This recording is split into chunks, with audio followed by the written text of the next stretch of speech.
Hello and welcome to part 2 of this Christmas amp build, I suppose we could call it. This amp where we're using the TV tubes and any other manner of things we can find actually is going into this amp. So when we left off last, we'd just basically gone through what we was going to do. So now I've actually done a few things. So if we look, you can see we've got the tube sockets in now. There, the output tube sockets. We've got the fuse holders in. Got the pilot light in there, you can see. And we're going to run that off the 6.3 feed from the power transformer. Obviously the tubes won't run from that, they're running off the separate transformer because of the different filament voltages. We've wired up the power here, all this down here is all wired up, and so we've wired in the transformer for the filaments. We've got the wires on the rectifier there. We've got, these are the wires which won't quite reach, so we've got to extend those to the pilot light because it's just is what it is. They've obviously been clipped for the previous PC board that was in this amp. Remember, this was a Black Star HT20 and this is the chassis that we're actually using. And yes, there's Pink, and she's been an absolute pain. She's been after food all day and hasn't left me alone. We've added this as well. If we look,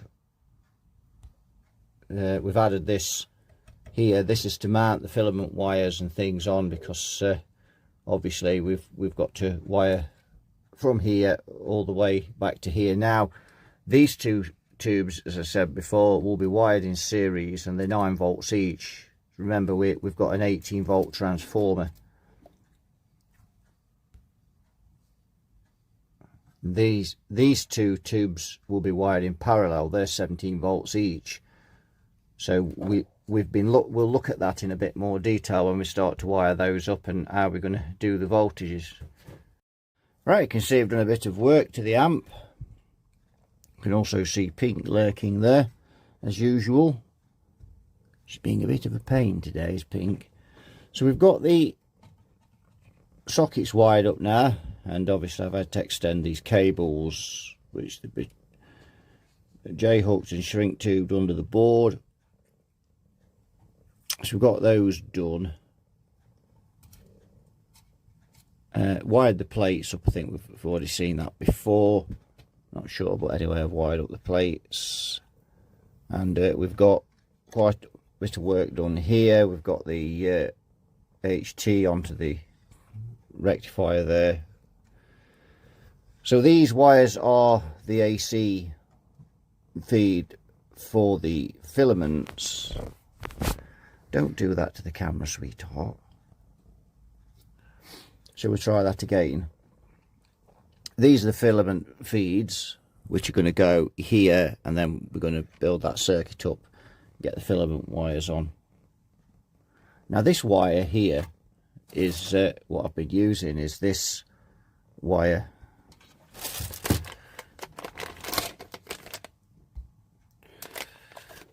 So today's get rid of Pink recipe is irresistible catnip flavoured dreamies.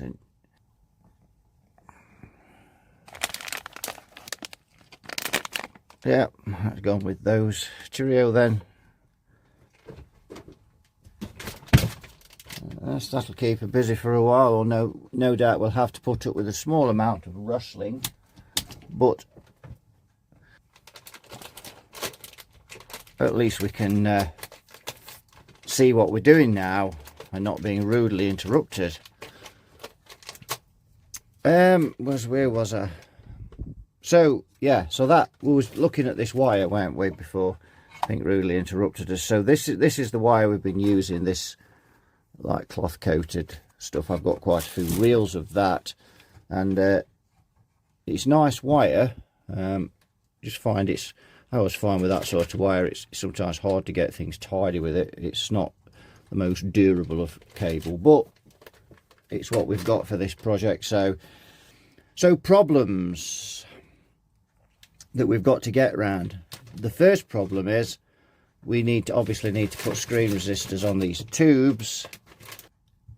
We've got a screen resistor here, and what we're looking at doing is coming down from here onto the board and having them like that. Now I think we're in luck, because I'm just looking at grid 2 is pin 3, which actually is that one there. So I think we should get away with that pretty easy. So if we look at this here,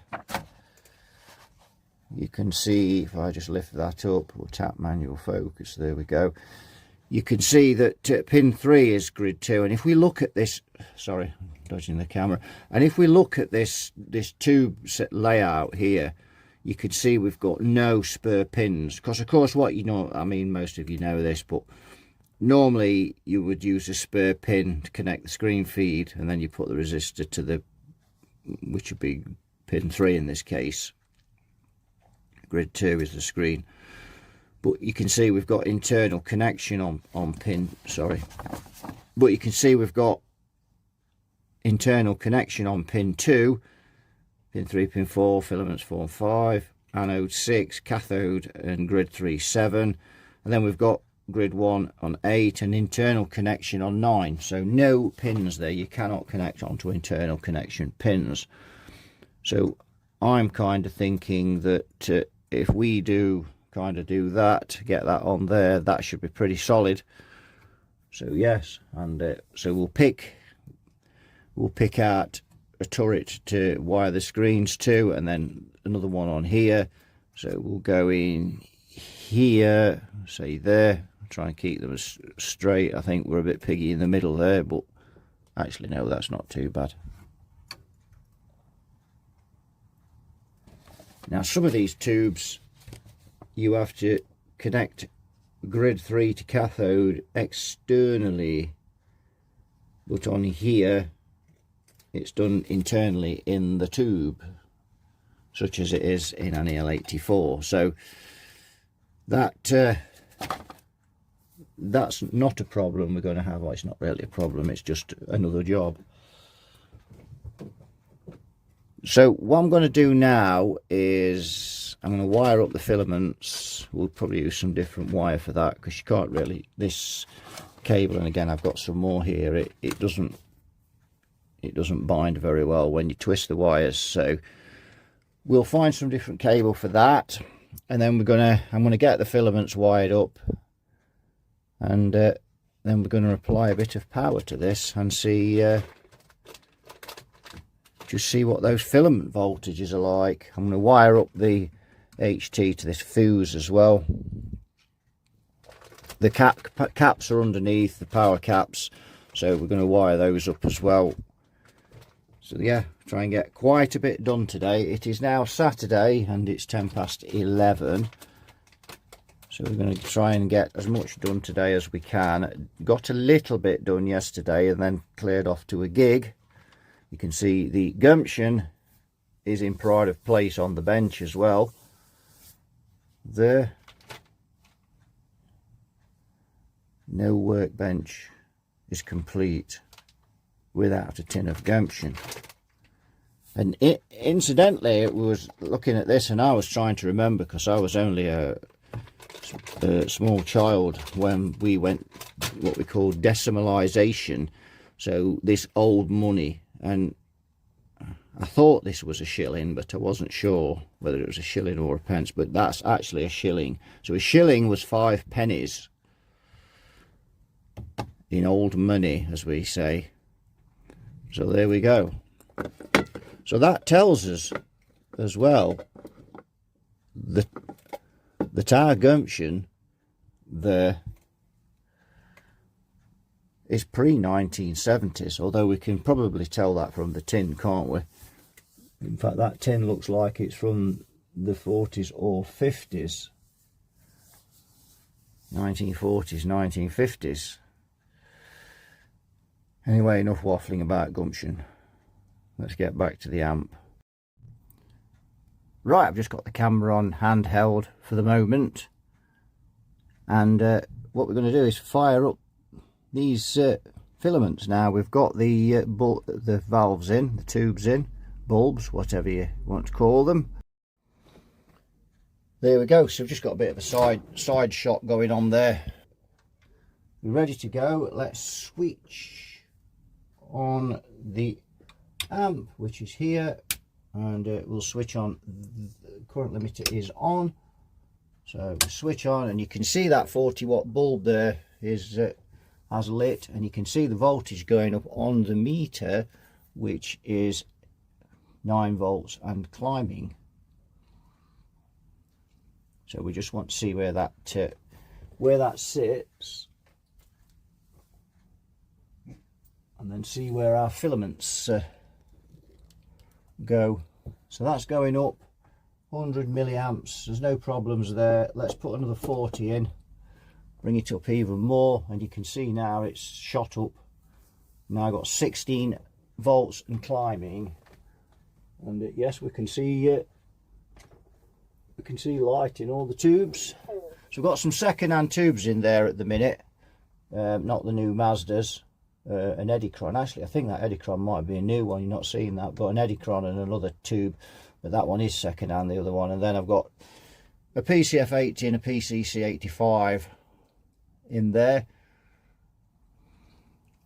So we sat at 17 volts. Now remember, we need technically we need 17 volts for these tubes, we need 18 for these are wired in series, but the output tubes are wired in parallel. So if we use this other meter that you can see there, and we put that on AC, and if I go, I'll be a bit careful there because I've got big glasses on, got the Eltons on, and you can see there we've got 8 volts going across that tube, and we'll have the same going across the other one because they're wired in series. Now what we're going to do is just flick off the current limiter for a second, just to see what voltage we've got on those tubes. So flick the current limiter off. So we're looking on this meter here, and we have at 233 volts, we've got 20.4 volts. If we flick that back on, so we're over on the tubes. So we've got to drop 4 volts to get to 18, 5 to get to 17, but there's various ways we can do this. So could we run the output tubes at 18 volts? Probably. Let's see, they should be 17, but if we add 5% over, that's 17.85. So 18 volts will be probably 6%, I would think, something around there. So we could run them 6% over. That's not excessive, is it? It's ideally you want them within 5%, but we'd get away with that. So we've got to drop 4 volts, and we need to divide that by 1.2, which is our current draw on the tubes, 1.2 amps. So a 3.3 ohm resistor would do it.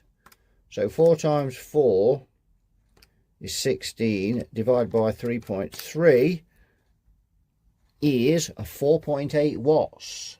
So probably need something like a 10 watt resistor at 3.3 ohms to get 18 volts. So that would give me 18 volts on the tubes, on the output tubes, and 18 on the preamp tubes.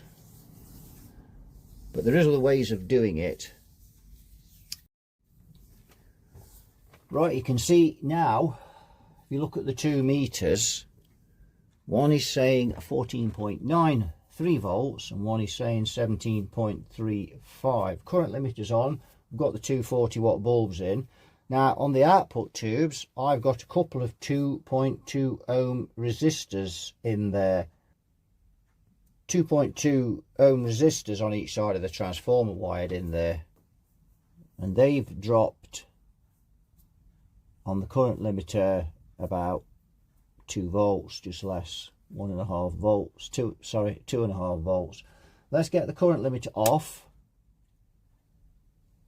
Now, if we look at our preamp tubes, they're just about right, but if we look at the other side, still 20 volts there because we've got no resistors on there. Getting quite warm though, those resistors. So the limiter's back on. If you can hear the faint noise of dog outside, that's Shaft, who's on the backyard, although I've got the door shut. You can actually hear him. So we're dropping 1.2 volts across that resistor, 1.2 across that one, the same. If I put a couple of 2.2 ohm, you can just about see them there. If I put a couple of 2.2 ohm resistors on the preamp tubes, I think we'll be about there or thereabouts with that. Right, now if we look at the meters, you can see we've got 14.2 on one side and 16 on the other. So the 14.2 is the output tubes. I've got the current limiter on still. I've got a couple of 3.3 ohm resistors now going across there. And I've got the 2.2s now wired onto the preamp tubes. So let's come off the current limiter. So 17 volts on the power tubes, which is good enough, 17.8, 236 volts going in. That's just about right, but we're over on the preamp tubes. We're still a volt over there. So yes, but we're close. But I think those two 3.3s supposed to be 6 watts. They're a bit warm. Put the current limiter back on. So yes, we're close at that. We've got the preamp, I think we've got the power amp tubes sorted. It's just the preamp tubes now. We're just a little bit over. Right, yeah, another meter's appeared. So we're using that one to test. So we've got 9.8 volts on each of these, so they're 8% over. Now the other thing we need to just test as well, so we're looking at the meter on the far left now. I'm just going to see just flick the current limiter off. So if we measure across this first resistor on the output tubes, we've got 1.8 volts across there. Put the current limiter back on. So 1.8 times 1.8 equals, divide by 3.3 gives us 0.98 of a watt. So 1 watt, that resistor is 6 watts, and it's hot, but yes, it's working okay. And what we'll probably do is order some Wellwinds or something, just some really nice resistors to go in there. But these will suffice while we're testing and running this amp up and getting it, you know, designed and how we want it. They'll be fine. Longevity, well, who can say that, you know, but if we put something in that's really tasty in here, then we're not going to have a problem with worrying about longevity of blowing. And there's 1.6 on that one. What's on this one again? Oh, it's dropped. Oh, that's just the voltage dropping on the wall. Oh, I've got the current limiter on again. Duh. That's why. 1.8 and 1.8. So yeah, so that's okay. So if we look now at meter number 2, we can see we've got 17.24 volts on those tubes, and there's 237 volts just about going in off the wall. So I think that they'll probably crawl up to about 17.3 at 240 volts, and that's fine. We can get away with that, so no problem. you know, we wouldn't be really worrying until they'd gone over 10%, which would be 18.7. So that's sorted out the you can see the wall voltage has just suddenly dropped to 234, and you can see they're just about bang on there. So that side's sorted out. The other side is 8% over on the tubes, so maybe the 3.3s. What I have got is some 2.7s. We could try to bring that down and see if we can get that to 18, but the other side is done, so it's just a matter of getting the preamp tubes matched. Right, if you look at the meter on the far right, I'll just turn the others off, and that, then you only look at it, we've got 16.5, you can see there, and that's with the current limiter on. With the 2.7 ohms, let's come off. Oh, that's not really changed that much, has it? 18.96. So yes, looks like we're going to need the 3.3s on the other side actually. Right, 15.87 with the 3.3s on. So let's flick the current limiter off. Still over. 9.39 we've got on there now.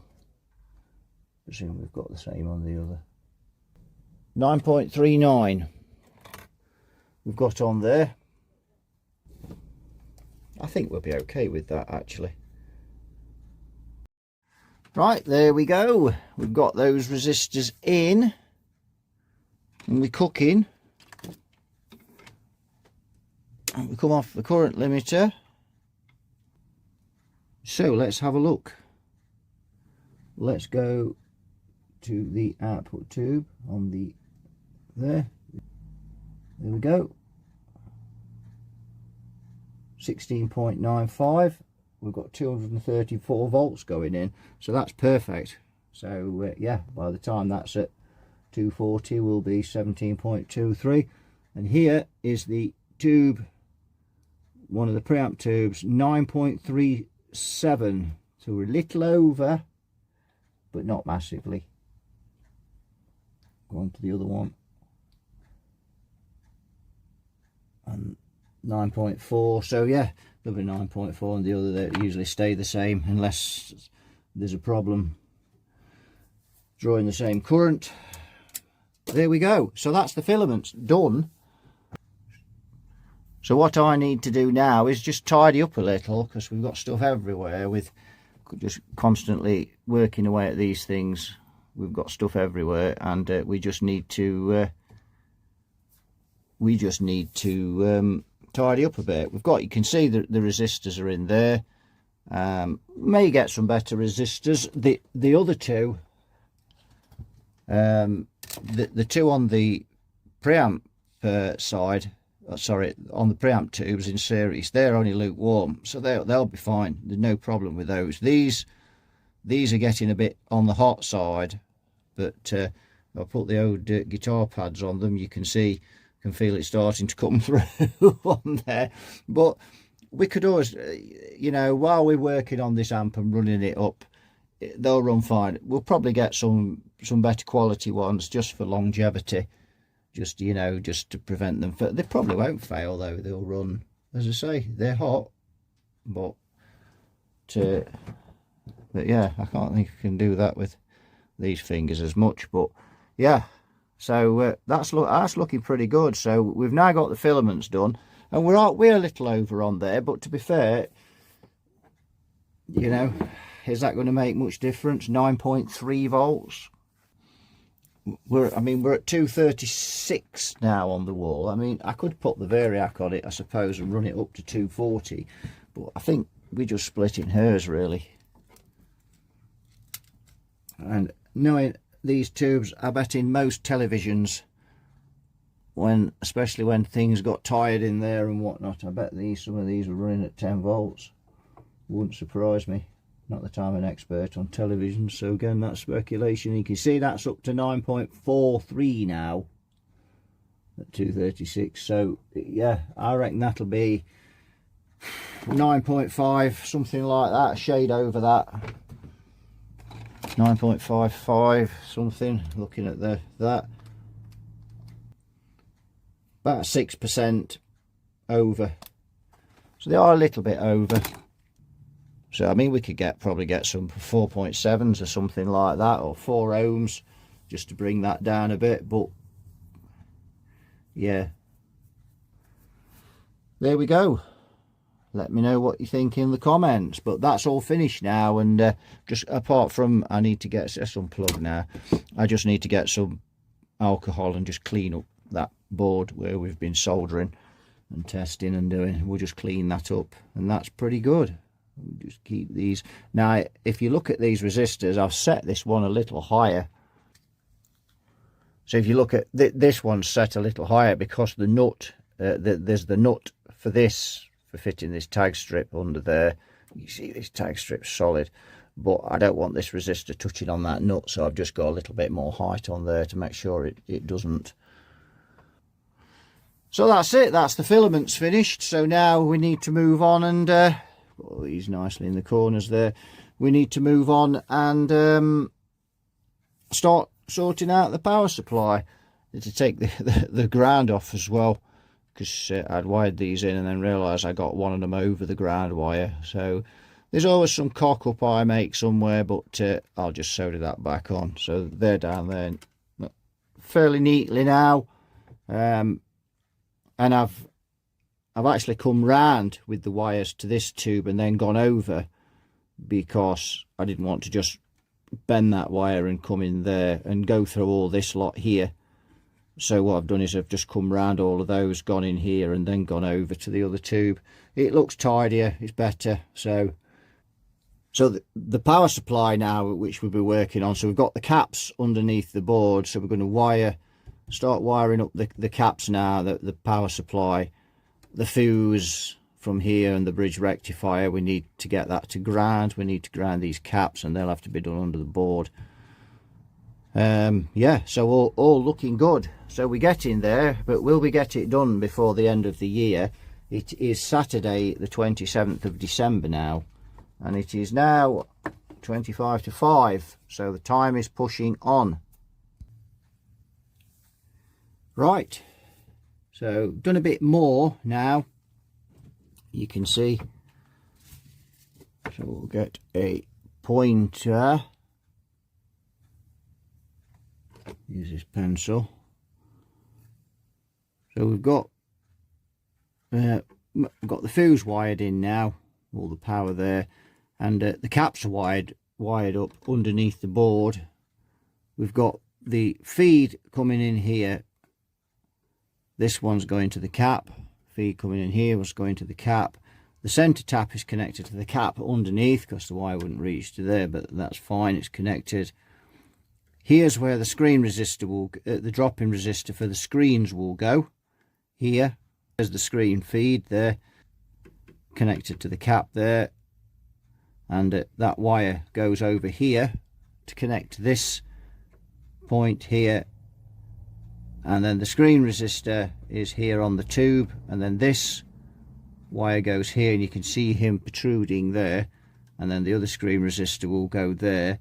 The dropping resistor for the PCC85 will go here, and then we've got the wires here for the capacitor, and then so on, and we'll work his way down. And this is the wire for the dropping and this is the wire for the capacitor for the PCF80 or PCF802, depending on which tube that we use. 1K screen resistor there, that's 4 watts, and we've got another one to go on there. We've got the cathodes, which are going to go in here on this. I mean, there's acres of board, so we've got no problems. We could kind of miss one and then go cathode resistor, bypass cap, cathode resistor, bypass cap somewhere here. So there's absolutely tons of stuff on this board, tons of turrets we can use. Now I'm going to make this part 2, because we've basically got most of the power in there now. This is a ground for the cathodes, by the way. Here you can see, what I'm going to do now is make this a part 2, and then in part 3 we're going to start wiring up this preamp section from here, and wiring up the PCF80, the PCC85, the morph control, and the tone stack as well. I'm going to wire all of that up. You can see it is taking shape now. It's not looking bad. Quite difficult to get these cables tidy, this cotton covered, whatever you call it, material covered cable, woven cable.